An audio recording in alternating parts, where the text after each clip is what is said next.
untuk mengenali ruang imaji kami. Kawan Dunia Muram, kita berjumpa lagi di edisi kelima dengan materi lagu berjudul Aku Bukan Jodohnya, karya dan dinyanyikan oleh Tri Suaka yang beberapa bulan terakhir menjadi trending, ditonton oleh puluhan juta orang dan dinyanyikan hampir setiap hari, hampir setiap saat, menghiasi halaman medsos baik TikTok, Snap, Instagram atau Facebook. Dan inilah yang menjadi pertimbangan kami kenapa memilih lagu Aku Bukan Jodohnya untuk diserap energi yang ada di dalamnya. Dan apakah benar lagu ini mengandung sihir? Bersama saya sudah ada Gilang yang akan mengekspresikan, yang akan mengeksplorasi bunyi dan lirik lagu itu untuk dijadikan sketsa yang nanti akan bisa kita lihat bersama. Kita akan mulai dari mendengarkan lagu atau mendengarkan dulu aja gini. Mendengarkan lagu, sudah siap? Tidak akan menangis. Barangkali ada pengalaman tertentu yang tersambung dengan lirik maupun nada-nada yang nanti kita dengarkan itu. Enggak, lagunya bukan gue banget tapi. Bukan gue banget. Bukan gue banget. Baik, kawan Dunia Muram, kita akan perdengarkan lagu Aku Bukan Jodohnya, karya Tri Suaka, single yang sekarang sedang trending dan disukai oleh banyak kalangan. Gilang sudah siap? Siap. Yuk, bismillah.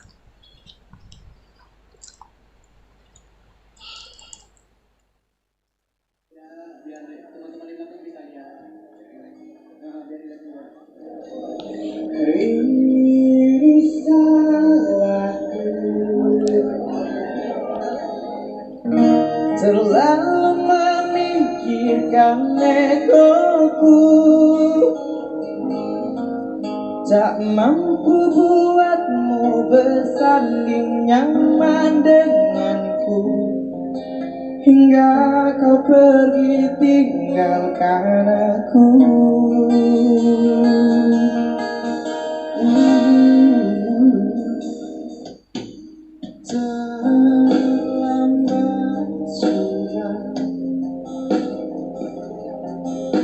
Kini kau telah menemukan dia, seseorang yang mampu membuatku bahagia. Ikhlas kau bersama,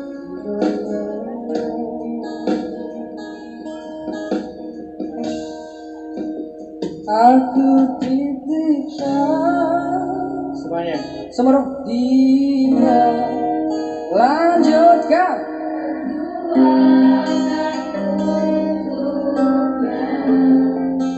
Bahagiakan dia, ku sayangi dia. Nyanyinya Bang Jidat bantu dong. Kan ku ikhlaskan tak pantas ku bersanding dengannya, dan ku terima dengan lapang dada.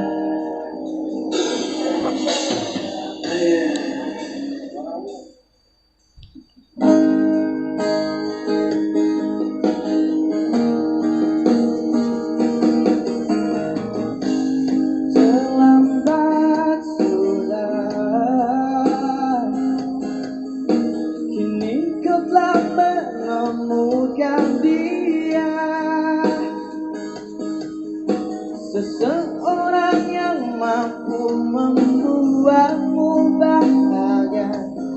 Ku ikhlas kau bersanding dengannya.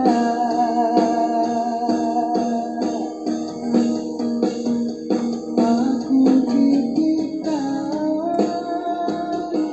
dia, lanjutkan perjuangan untuknya.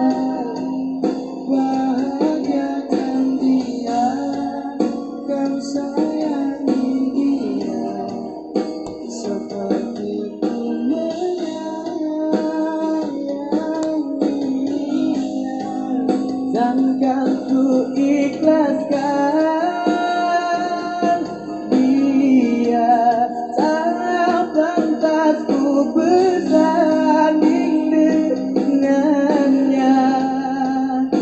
Kan ku terima dengan lapang dada, aku bukan jodohnya.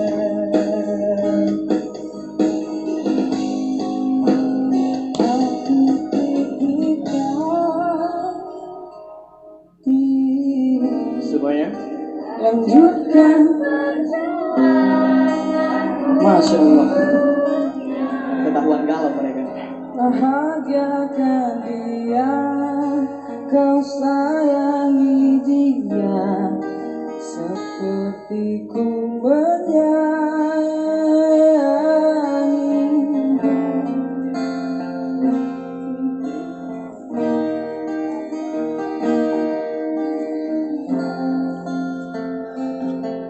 Ku bersanding dengannya, kan ku terima dengan lapang dada, aku bukan jodohnya. Aku titipkan dia, lanjutkan perjuanganku untuknya. Bahagiakan dia, kau sayangi dia, seperti ku menyayanginya.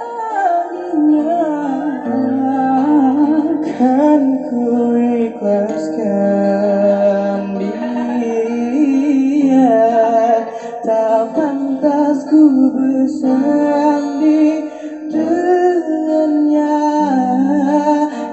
Kan ku terima dengan lapang dada, aku bukan jodohnya.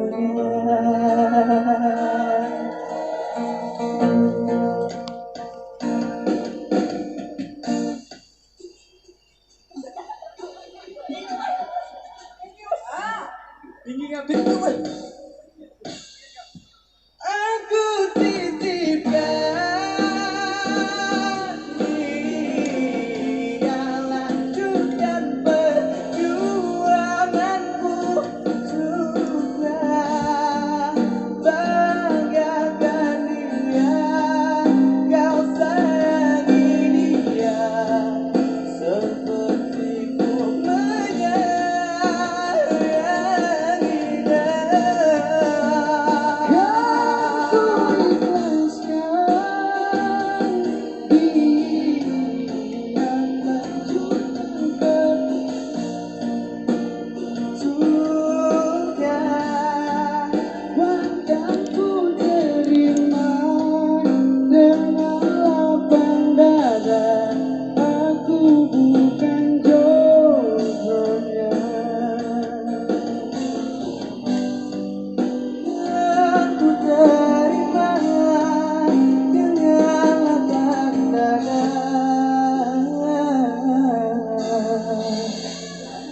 Aku bukan jodohnya.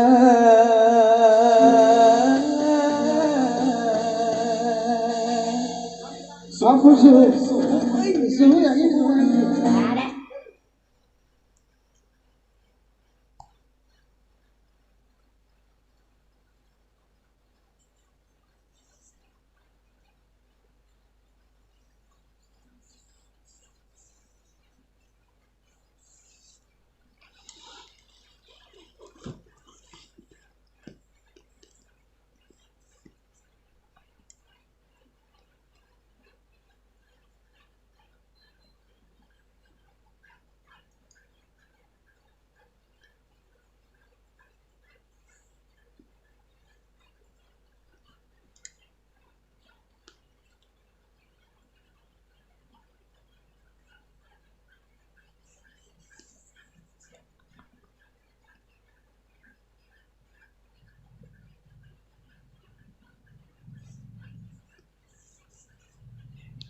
Belum ya.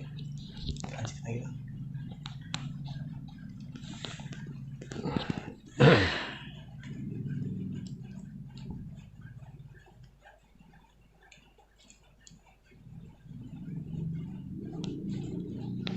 Sketsa nih Bang.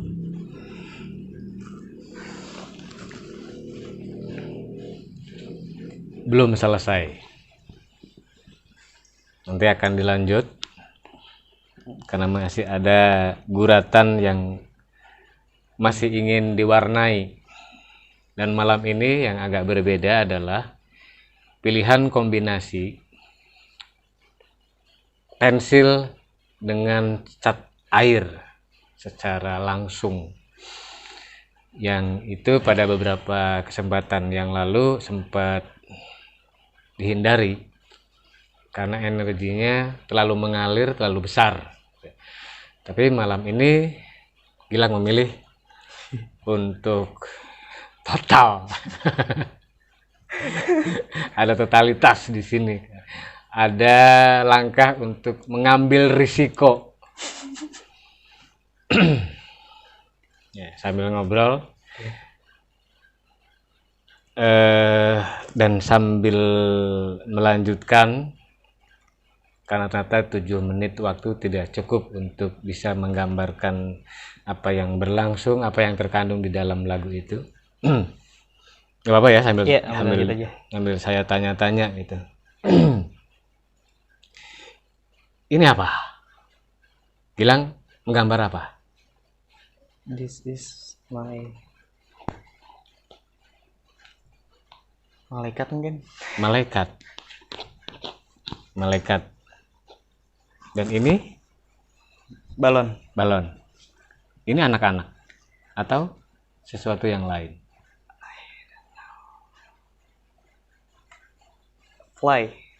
Flying object. Yes. UFO. Flying object UFO. Ini mengawang ya di dunia yang entah gitu. Kalau ini angel, apakah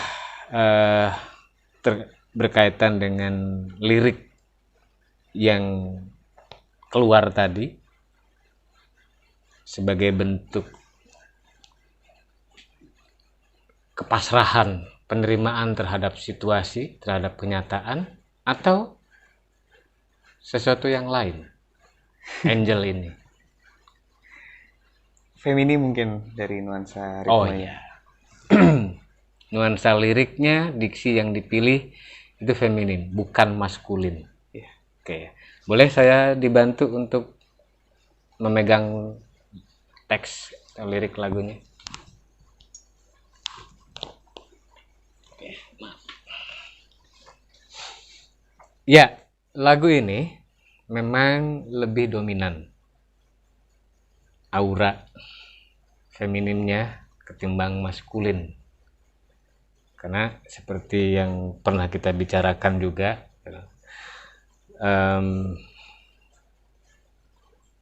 hampir seluruhnya tidak mewakili kelaki-lakian. Dengan istilah lain mungkin bisa disebut sebagai lemah. Lemah dalam konteks tidak mencerminkan watak laki-laki. Itu saja. Kemudian kalau kawan-kawan simak, ada yang sudah hafal mungkin ya liriknya, saya hanya reminding aja. Ini salahku, terlalu memikirkan egoku, tak mampu buatmu bersanding nyaman denganku, hingga kau pergi tinggalkan aku. Terlambat sudah, kini kau telah menemukan dia, seseorang yang mampu membuatmu bahagia. Kuikhlas kau bersanding dengannya. Aku titipkan dia, lanjutkan perjuanganku untuknya. Bahagiakan dia, kau sayangi dia, seperti ku menyayanginya. Kan ku ikhlaskan dia, tak pantas ku bersanding dengannya. Kan ku terima dengan lapang dada, aku bukan jodohnya. Nah, ke bawahnya itu merupakan pengulangan. Napasnya napas feminim, bukan maskulin, tercermin dari diksi, dari kata-kata yang dipilih. Maka tergambarlah energi seperti malaikat. Energi seperti, ya, seperti, bukan malaikat, seperti malaikat. Tapi lebih cenderung ke nafas ke aura feminim tadi ya sebenarnya gitu. Iya. Boleh dikatakan jika ini dianggap sebagai malaikat, ya malaikat perempuan. Memang malaikat punya jenis kelamin? Enggak ada. Ya, kita nggak tahu. Nah, tapi yang jelas mewakili teks, mewakili lirik yang dinyanyikan tadi. Itu kemudian ada flying object, ada balon yang entah kenapa balon itu selalu identik dengan keceriaan, bukan kesedihan, funny, Freedom. ya, atau mungkin juga freedom karena bisa terbang, Iya. bisa mengangkasa meskipun cuma angan-angan, kenyataannya tidak. Wow. Itu. Ya, sambil ngobrol juga kawan-kawan bisa mengajukan pertanyaan terkait lagu, lirik maupun hasil dari sketsa yang tergambar yang diguratkan oleh Gilang. Dan ini sangat terbuka untuk ditanyakan atau dipersoalkan. Silakan. Mulai dari regu sebelah mana? Regu tengah. Regu tengah ya. Berarti ada regu samping, kiri, kanan, belakang, depan. Baik, silakan. Di mana letak unsur sastra pada lagu tersebut? Di mana letak unsur sastra pada lagu tersebut? Ya. Kalau bicara lirik, kalau bicara karya sastra dalam bentuk lirik lagu, kita bisa menengok ke belakang beberapa grup band maupun para penyanyi atau pencipta lagu yang berbasis puisi dalam penciptaan liriknya. Misalnya lagu-lagunya Ebit G. Ade, lagu Bimbo yang mengaransemen puisi-puisinya Taufik Ismail itu ada. Kemudian dulu pernah ada juga yang grup band yang sudah bubar yang liriknya diklaim kental dengan unsur sastra, bukan elemen. Dulu tuh apa ya, Java Jive juga pernah diklaim memiliki lirik-lirik yang unsur sastranya kental. Nah, jika ditanyakan gitu, maksud saya kenapa saya harus menengok ke belakang terlebih dahulu, karena ini bukan hal baru gitu kan. Lirik lagu berbasis sastra atau mengandung unsur sastra. Di lirik Aku Bukan Jodohnya yang saya temukan, pertama dari unsur rima. Rima itu menjadi khas penciptaan puisi. Misalnya, ini salahku, selalu memikirkan egoku, nyaman denganku, hingga kau pergi tinggalkan aku, terlambat sudah, menemukan dia, A-nya, bagian belakangnya, membuatmu bahagia, lagi, bersanding dengannya, lagi. Ke bawahnya juga hampir semuanya A. Jadi 4 bar. Ini ada 4 baris. Dalam satu bait terdiri dari 4 baris. Ini khas. Kalau lagu biasanya bebas, gitu kan? Ini seperti mengikatkan diri pada aturan-aturan yang biasa dikenal dalam proses penciptaan puisi. Satu bait 4 baris dengan rima a. Gitu. Seperti itu ya. Ada BBBB misalnya. Bukan BBB sih, A. Karena 4 baris itu semua akhirannya berbunyi sama.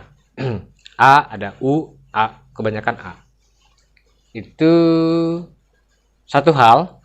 Kemudian hal yang kedua,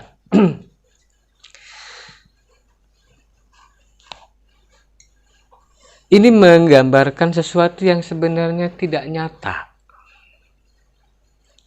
Penulis lirik, jika memang dia menyadari proses pembuatan kata-kata yang dia tuliskan, ini sesuatu yang tidak ada dalam kenyataan sesungguhnya, tidak ada dalam dunia real, gitu loh. Karena sesungguhnya tidak ada manusia yang dengan serta-merta bisa mengikhlaskan sesuatu yang sangat dia cintai.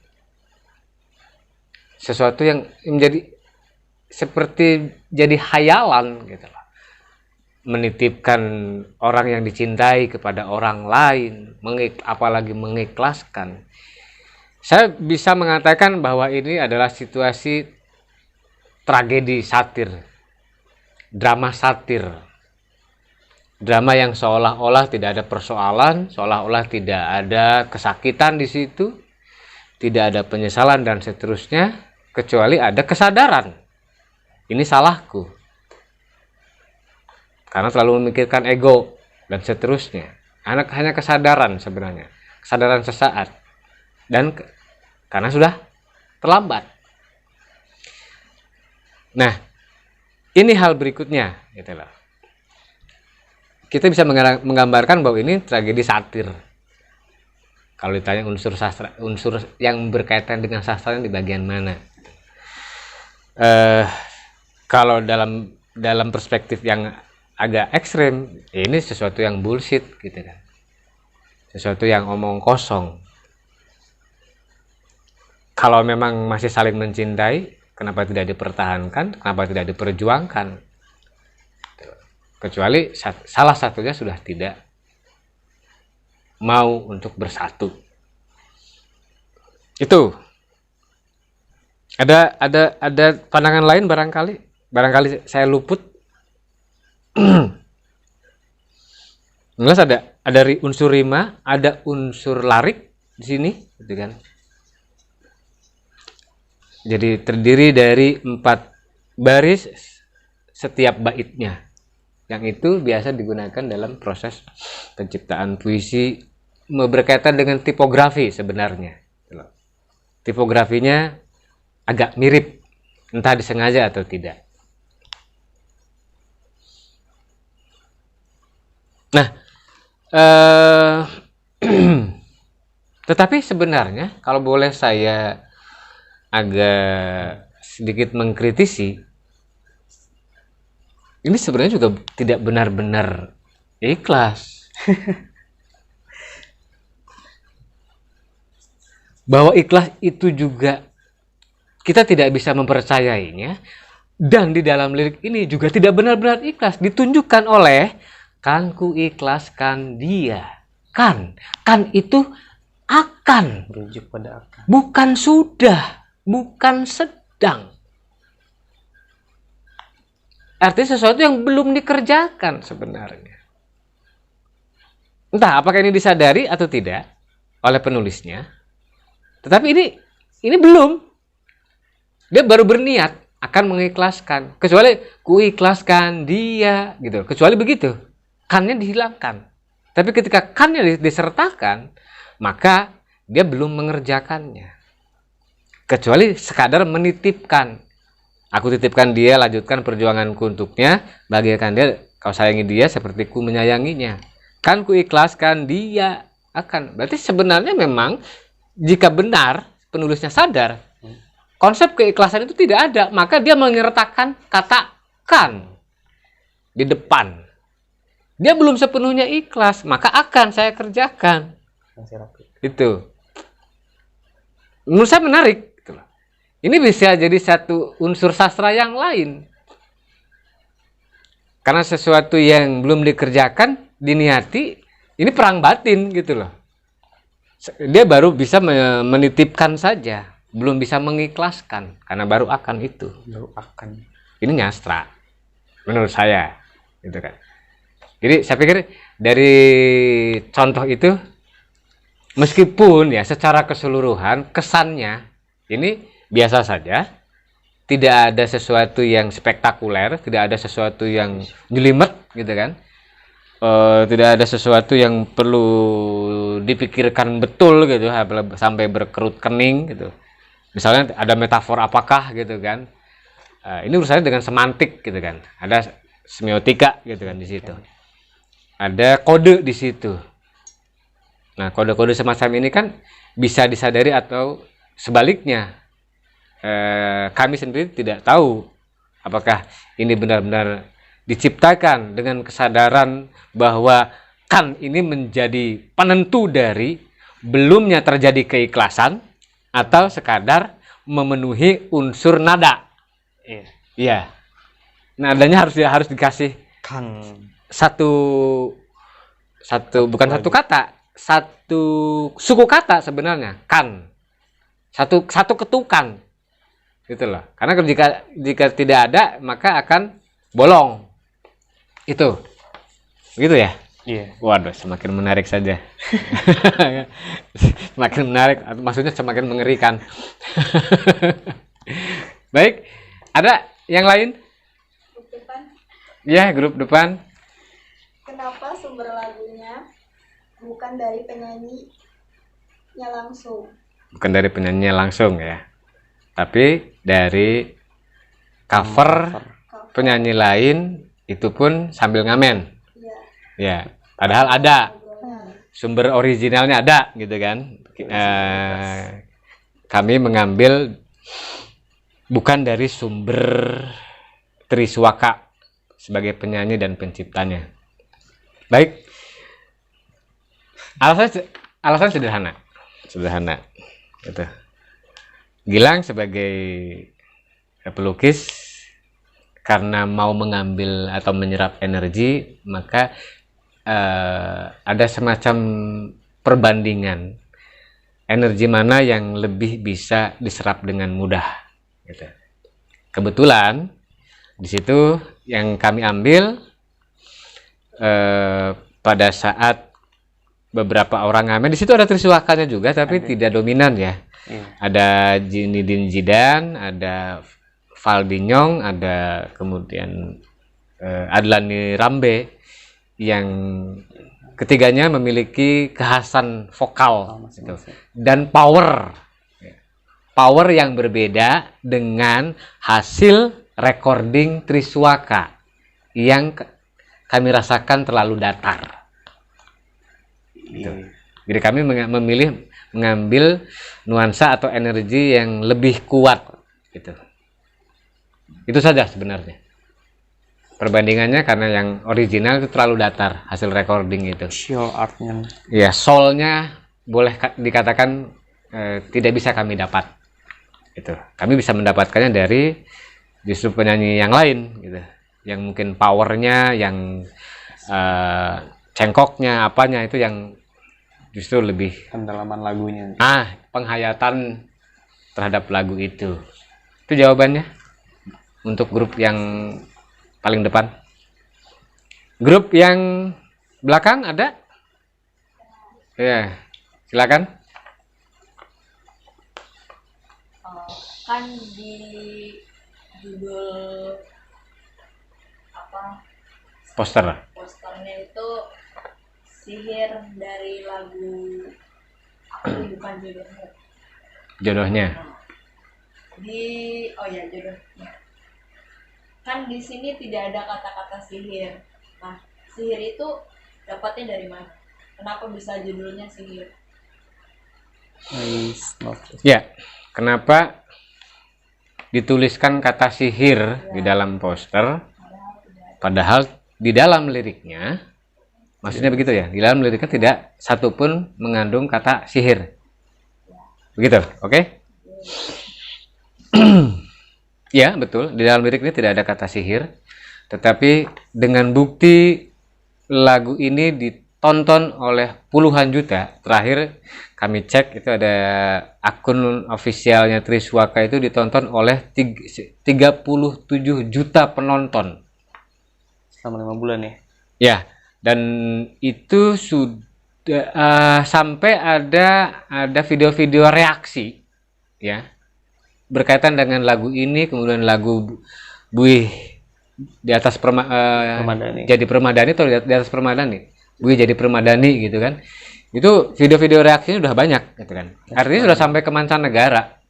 Jadi boleh dikatakan 37 juta viewer itu tidak hanya penonton Indonesia, tetapi ya bisa kita katakan sebagai penonton di seluruh dunia gitu kan.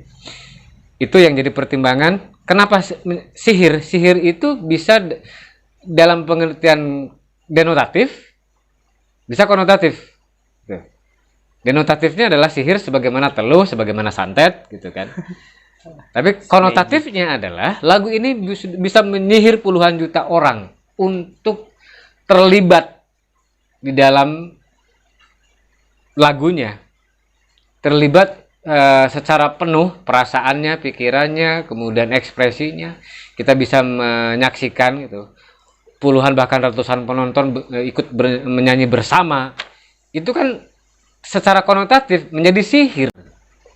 Lagu ini menyihir, entah karena memang liriknya yang mudah dipahami, mudah dicerna, atau memang situasi kejiwaan, situasi batin para penonton, para mengalami hal yang memiliki kemiripan-kemiripan gitu loh. Kan biasanya juga demikian. Banyak orang galau dengerin lagu gitu kan yang sesuai dengan situasi perasaannya saat itu. Kebanyakan begitu. Lagi sedih agak jarang juga gitu kan. Dalam situasi sedih yang disetel lagu rock atau lagu keroncong gitu. Hampir tidak ditemukan gitu. Atau lagu seriosa gitu. Semakin menyakitkan gitu lah. Semakin membuat sedih. Nah, sihir yang dimaksud dalam pengertian konotatif itu berkaitan dengan sudah mampu menyedot pikiran dan perasaan puluhan juta penonton. Kemudian dalam pengertian yang denotatif, apakah benar di sini ada sihir yang dalam pengertian astral? Nah, kita bisa korelasikan dengan hasil lukisan ini, gitu, dengan sketsa ini. Apakah nyambung? Apakah ketemu sihir yang dimaksud? Bisa jadi tidak ketemu, kan? Bisa jadi tidak ada relasinya, gitu loh. Tetapi yang perlu dipahami lagi, kata sihir di dalam poster saya beri tanda petik agar tidak dipahami secara denotatif. Ya, bisa dipahami mungkin itu ya. Tidak ada kata sihir, tetapi sudah mampu menyedot, menghipnotis banyak penonton, dan ini bisa dikonotasikan sebagai sihir dari daya tarik yang dikeluarkan oleh lagu ini. Menjadi sugesti. Sugesti menjadi semacam semangat spirit orang untuk paling tidak 7 menit melupakan cicilan. 7 menit melupakan cicilan. Itu ya. Baik, masih ada? Barangkali. Oh ya, silakan. Dari grup samping. Ya, tadi katanya kan kenapa tidak diperjuangkan bersama-sama. Dan pada hakikatnya kan cinta itu harus diperjuangkan, tetapi merealisasikan perjuangannya itu bagaimana? Bukankah kalau benar-benar cinta berarti kita harus bisa merelakan? Oke. Bagaimana cara menunjukkan perjuangan itu? Bukankah jika benar-benar cinta harus bisa merelakan? Itu. Dalam hayalan, dalam impian, iya. Yes. Tetapi karena ini peristiwa yang langsung dialami, bukan mimpi, bukan hayalan juga, Realistis seperti ini. ada semacam proses yang cukup lama untuk melakukan recovery. Ibarat orang terluka, dia tidak serta-merta bisa bilang saya sembuh, saya sehat. Yes. Ada proses. Gitu loh. Kalau dikatakan kenapa tidak bisa merelakan? Ya, mungkin bisa. Tetapi ada tahapan. Gitu loh. Maka jika ada seseorang yang baru saja terluka dan lukanya terlihat masih berdarah, dia bilang saya tidak apa-apa, itu bohong. Dia bisa sembuh. Dia bisa meyakinkan dirinya bahwa saya akan sembuh, betul. Tapi pada kenyataannya dia masih terluka. Itu yang perlu ditempuh, gitu loh. Prosesnya itu harus dikerjakan. Gitu. Jadi bukan berarti tidak bisa merelakan, tetap hanya saja tidak bisa serta-merta saat itu juga. Lah, berkaitan dengan bagaimana cara memperjuangkannya. Ini menjadi sangat abstrak. Bagaimana berusaha agar orang itu suka lagi kepada kita? Ketika kita sudah membuat cacat misalnya, kita sudah membuat celah yang bagi dia sangat prinsip. Sudah jadi kesepakatan, jangan begini, tapi itu dikerjakan. Dan itu menjadi prinsip. Karena apa? Jika ini dilanjut, akan terulang. Gitu loh. Kecuali dua-duanya memiliki kesadaran penuh untuk melakukan revolusi. Sudah lupakan seluruh masa lalu, kita bikin sesuatu yang baru, dan jika terjadi lagi peristiwa sebagaimana masa lalu, bubar. Kecuali demikian. Gitu loh. Nah, berapa banyak pasangan yang memiliki keberanian untuk melakukan komitmen semacam itu?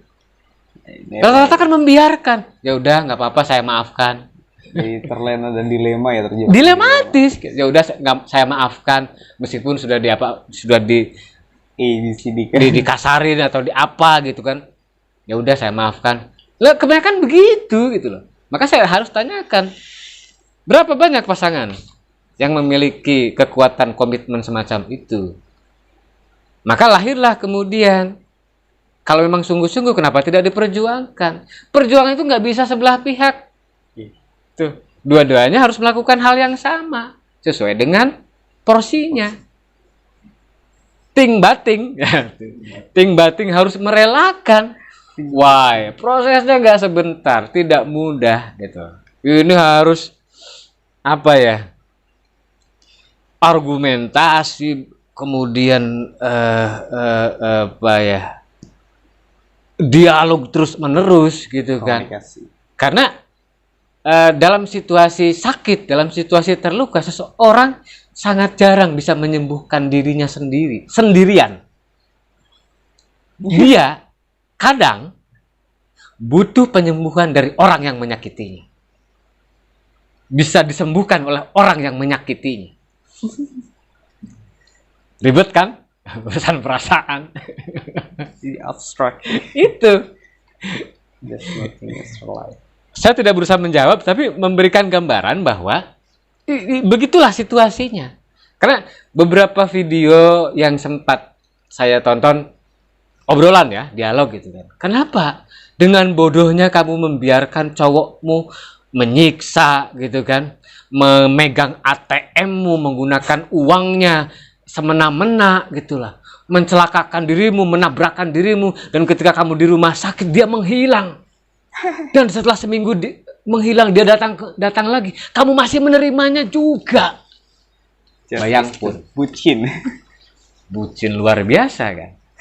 Nah, ini yang tidak bisa kita jelaskan, tidak bisa kita rasionalisasi, kecuali masing-masing memiliki kekuatan yang berkaitan dengan komitmen tadi. Itu lalit. Komitmen. Keberanian menyepakati komitmen tertentu. Gitu.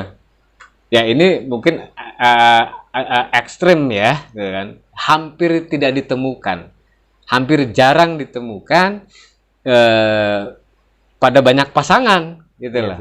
Mereka ya kebanyakan ya wis baik gitu kan. atau kemudian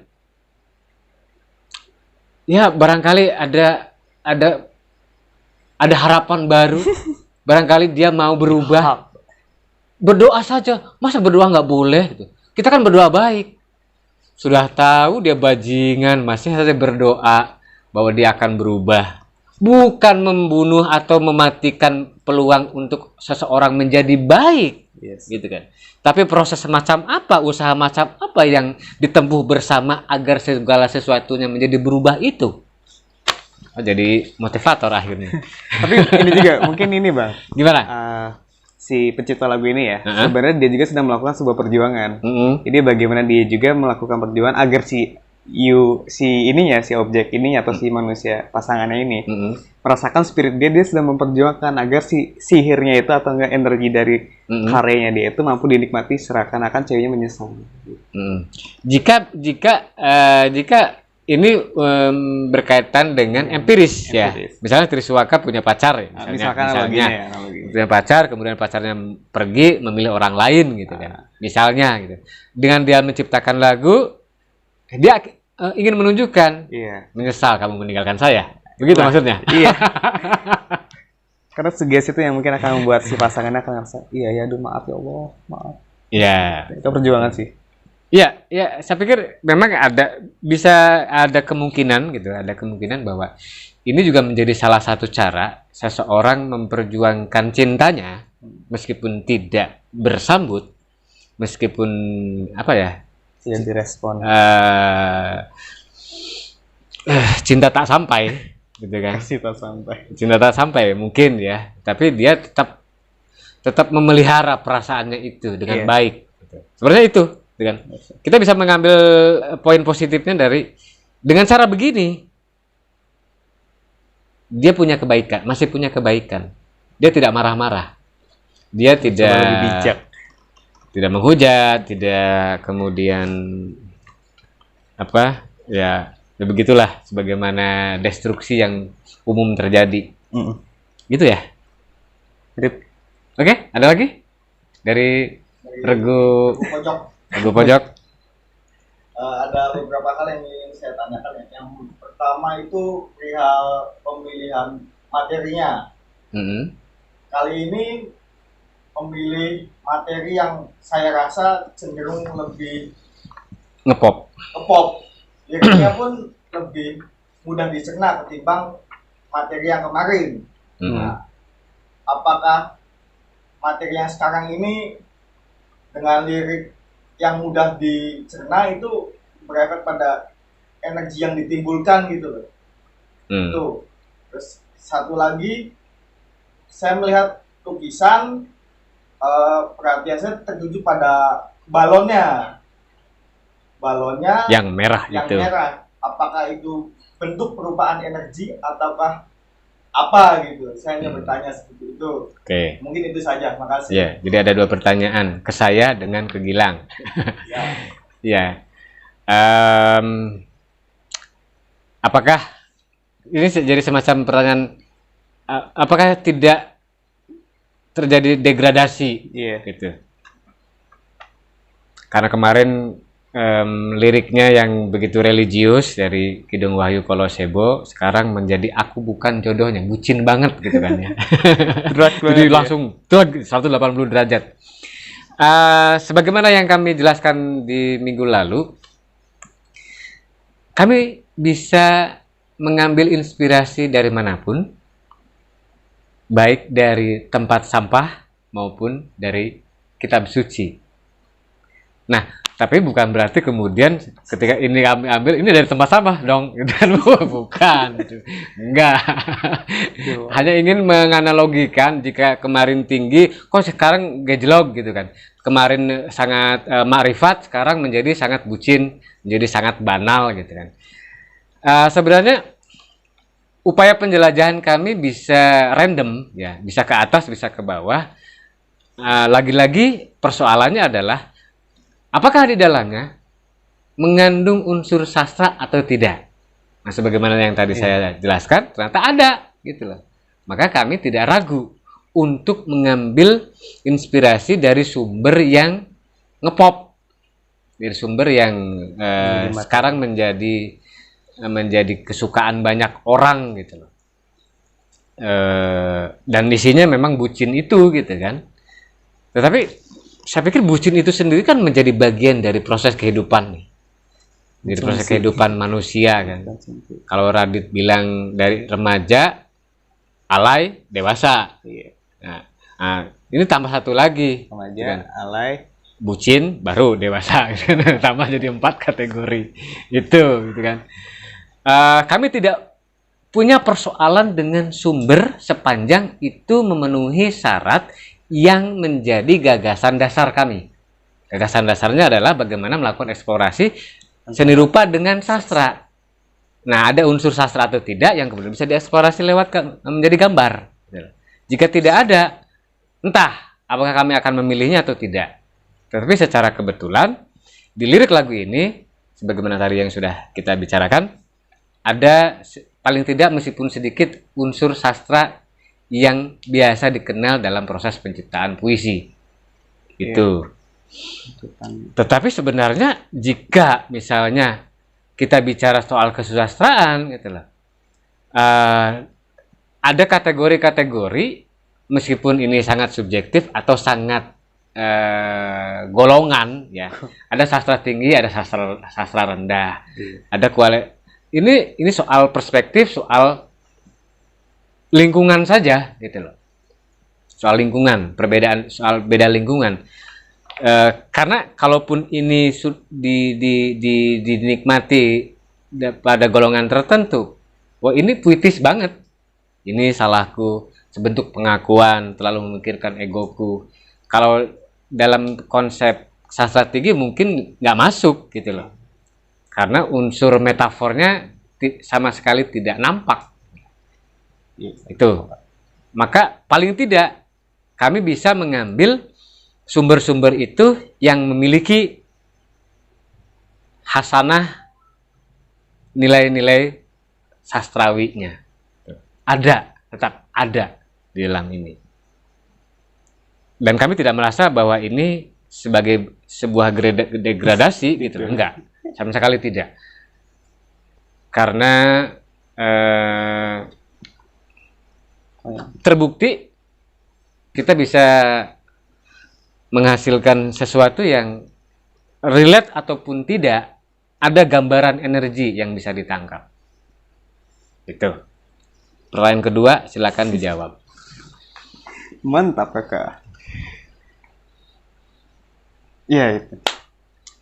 Pada dasarnya kan, ini namanya circle itu kan tidak ada ujungnya. Jadi itu sebuah rekaman yang terus tiada henti berputar, walaupun dia sudah menghilang ataupun sudah selesai antara peristiwa dan saat ini. Makanya kenapa dia berwarna merah, karena spiritnya itu masih ada.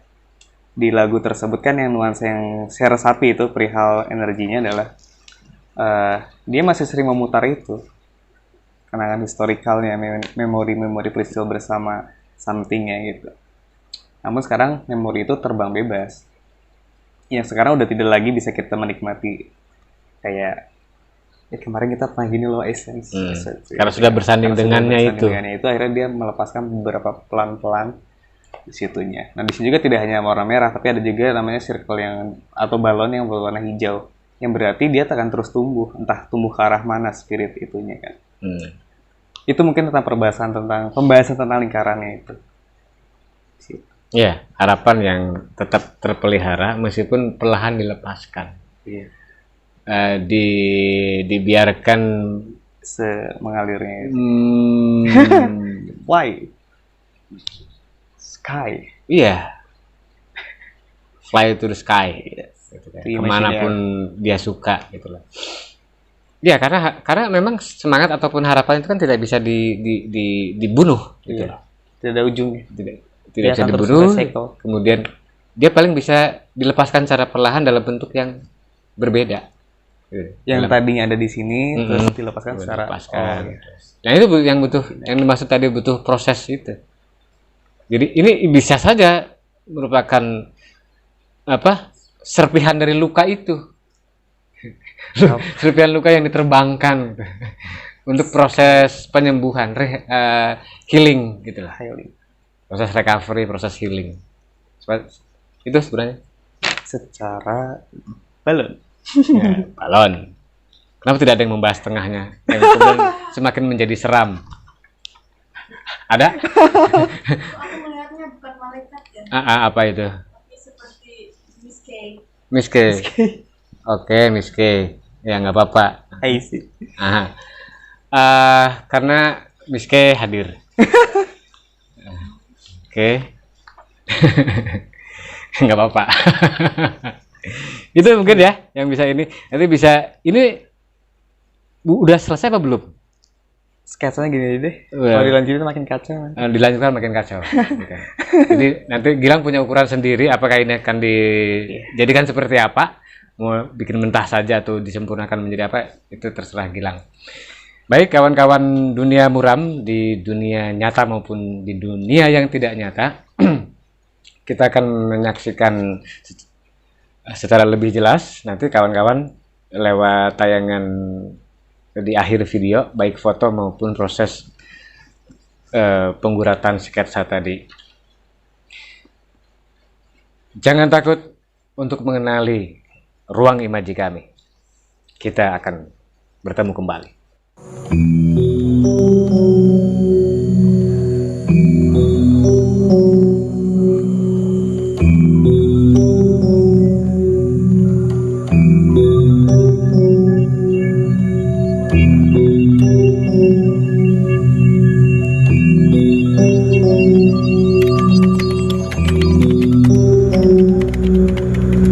Jangan takut untuk mengenali